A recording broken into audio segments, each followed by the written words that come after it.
Shalom God Lovers, percaya bahwa di dalam segala hal, janji Tuhan tidak pernah berubah bagi setiap kita. Hari ini mari imani bahwa janji Tuhan kita akan terima hari ini.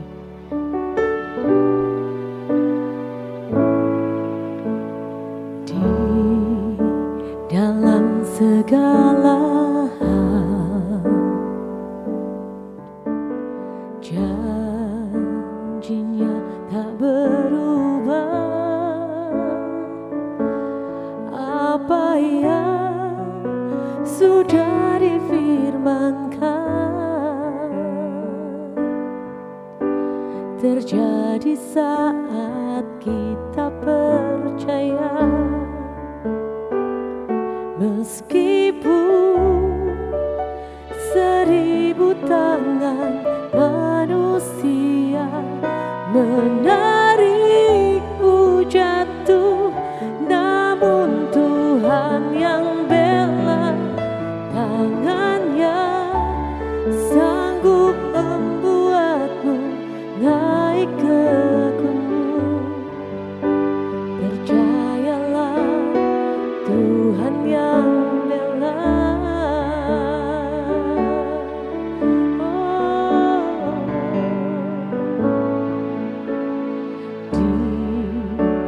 Dalam segala hal, janjinya tak berubah. Apa yang sudah difirmankan terjadi saat kita percaya. Meskipun 1000 tangan manusia menarikmu jatuh, namun Tuhan yang bela, tangannya sanggup membuatmu naik ke gunung. Percayalah, Tuhan yang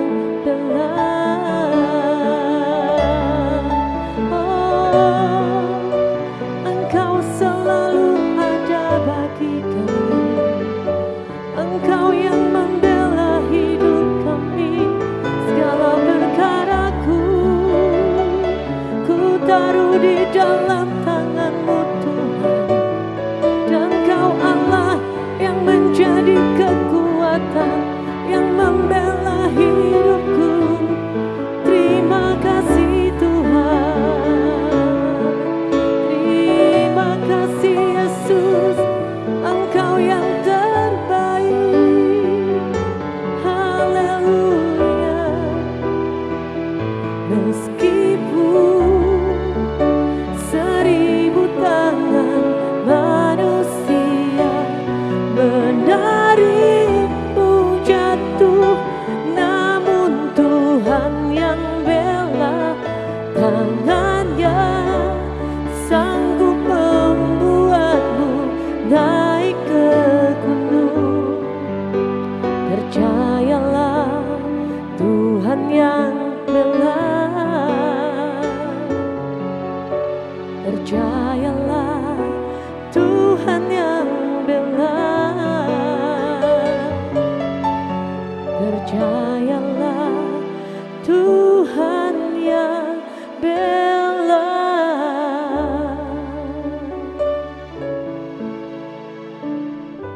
Salam, jumpa lagi saudara kita di dalam program Word from Heaven.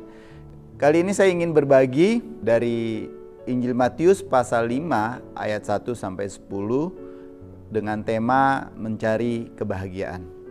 Bapak Ibu Saudara, kunci kita kali ini adalah Matius pasal 5 ayat 3. Tuhan Yesus berkata, "Berbahagialah orang yang miskin di hadapan Tuhan, karena merekalah yang punya kerajaan surga." Setiap orang mencari kebahagiaan dan mereka menempuh banyak jalan untuk mencoba menemukannya. Kebahagiaan adalah suatu keadaan pikiran atau perasaan yang ditandai dengan kecukupan hingga kesenangan cinta, kepuasan, kenikmatan, atau kegembiraan yang intens. Bapak, Ibu, Saudara yang dikasihi Tuhan, setiap orang mencari kebahagiaan itu dengan berbagai cara. Ada orang berbahagia ketika dia menerima atau memiliki banyak uang. Ada orang merasa berbahagia ketika mereka berada di dalam pesta pora atau mengikuti program pengembangan diri.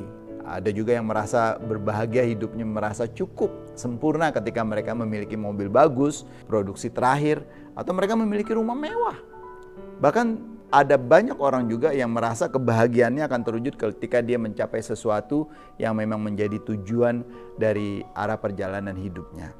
Di dalam Injil Matius pasal 5 ayat 1-10, Tuhan Yesus mengajarkan kita bahwa kebahagiaan yang terdalam dan tak pernah habis diperoleh karena mempunyai hubungan yang baik dengan Tuhan. Bapak, Ibu, Saudara yang dikasihi Tuhan, Tuhan Yesus berkata bahwa kita diberkati atau berbahagia ketika kita miskin di hadapan Tuhan. Miskin ini artinya kita mengenali apa yang menjadi kebutuhan kita yang paling mendalam untuk pertumbuhan rohani kita, untuk kehidupan pertumbuhan roh kita akan Tuhan. Yang kedua, berduka cita, kata Tuhan Yesus. Di sini kita menyadari, benar-benar mengambil sikap untuk bersungguh-sungguh bertobat. Dosa menyebabkan kita berduka cita. Lemah lembut.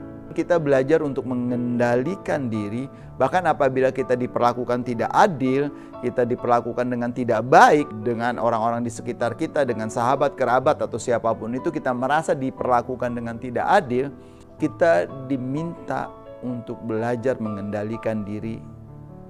Inilah yang disebut dengan lemah lembut. Atau Tuhan Yesus juga berkata di dalam Matius 5 ini adalah orang yang berbahagia itu adalah orang yang lapar dan haus akan kebenaran. Rindu untuk menjadi kudus dan murni. Syarat dasar dari semua kehidupan saleh adalah lapar dan haus akan kebenaran. Kondisi rohani seorang Kristen seumur hidup, mereka akan tergantung kepada rasa lapar dan dahaga mereka akan kebenaran firman Tuhan. Bapak, Ibu, Saudara yang dikasihi Tuhan, Tuhan Yesus juga berkata murah hati. Orang yang murah hati itu adalah orang yang berbahagia. Orang murah hati itu artinya orang yang menunjukkan kemurahannya kepada orang lain. Penuh belas kasihan dan rasa iba terhadap orang yang menderita. Baik karena dosa, orang menderita karena dosa, maupun karena duka cita. Orang yang murah hati itu sungguh ingin mengurangi penderitaan orang lain dengan menuntun orang itu kepada Kristus sehingga ia dapat menerima kasih karunia dan pertolongan yang dari Tuhan. Orang yang berbahagia juga Tuhan Yesus berkata orang yang suci hatinya. Ini berlaku setia dan sungguh-sungguh dalam menyembah Tuhan kita Yesus Kristus. Juga Tuhan Yesus berkata orang yang membawa damai, membagikan kedamaian yang ditawarkan oleh Kristus dan mengusahakan damai dengan orang lain. Bapak, Ibu, Saudara yang dikasihi Tuhan. Yang terakhir Tuhan Yesus berkata, berbahagialah orang yang dianiaya. Dianiaya karena apa? Dianiaya karena kebenaran, dianiaya karena dia melakukan apa yang menjadi perintah dan ajaran-ajaran Tuhan. Dia tidak melakukan dosa, dia tidak mengikuti arus dunia ini, tapi dia terus berubah oleh pembaharuan budinya berdasarkan perkataan dan ajaran Kristus. Bapak, Ibu, Saudara yang dikasihi Tuhan. Kata berbahagia yang kita lihat di dalam Matius pasal 5 ini menunjukkan kepada kesejahteraan semua orang yang karena hubungan mereka dengan Kristus. Dan firman-Nya mereka terima dan mereka menerima keselamatan dan kehadiran Tuhan hari lepas hari. Kebahagiaan kita sebenarnya intinya ini Bapak Ibu, bahwa kita hidup di dalam Kristus. Kita menjadikan firman Tuhan bagian dari hidup kita. Keseharian kita terus menerus lapar dan haus akan kebenaran firman Tuhan menjadi bagian kita. Nah, kebahagiaan inilah yang disampaikan oleh Tuhan Yesus di dalam Matius pasal 5. Kita merasakan kehadiran Tuhan hari lepas hari. Bersyukur dan berbuat ikhlas adalah salah satu cara agar hidup akan terasa lebih tenang dan bahagia. Mensyukuri hal yang Tuhan berikan kepada kita. Jikalau kita ingin menerima berkat-berkat kerajaan surga, Kita harus dituntun oleh cara dan nilai Tuhan yang dinyatakan di dalam bacaan kita tadi dan di dalam keseluruhan Alkitab, bukan oleh cara dan nilai-nilai dunia yang kita ketahui. Kebahagiaan sejati, kebahagiaan yang bisa kita dapatkan adalah melalui melakukan dan merasakan kehadiran Tuhan setiap hari di dalam setiap aktivitas dan kegiatan kita. Kebahagiaan tergantung pada siapa diri kita, bukan kepada apa yang kita miliki. Kesadaran yang harus kita miliki adalah Bapak Ibu bahwa kita orang-orang yang sudah dilepaskan dari ikatan dosa sehingga kita tidak lagi hidup di dalam kungkungan, ikatan-ikatan kegelapan. Kebahagiaan kita adalah kebahagiaan melakukan kebenaran firman Tuhan. Mari kita berdoa. Tuhan Yesus, terima kasih untuk kesempatan kali ini di mana di dalam renungan Word from Heaven ini kami bisa diingatkan kembali orang-orang yang berbahagia adalah mereka yang mau menuruti setiap ajaran dan perkataan dari-Mu ya Tuhan. Terima kasih Tuhan, tolong kami agar kami dalam keseharian kami bisa merasakan kehadiran Tuhan dan menerapkan firman-Mu di dalam kehidupan kami. Di dalam nama-Mu ya Tuhan Yesus kami bersyukur dan berdoa. Haleluya. Amin. Bagi God lovers yang merasa diberkati, bisa memberikan atau membagikan link YouTube renungan ini kepada kerabat, teman, sahabat kita agar mereka juga diberkati dan banyak orang lebih diberkati lagi. Terima kasih. Tuhan memberkati kita semua. Shalom.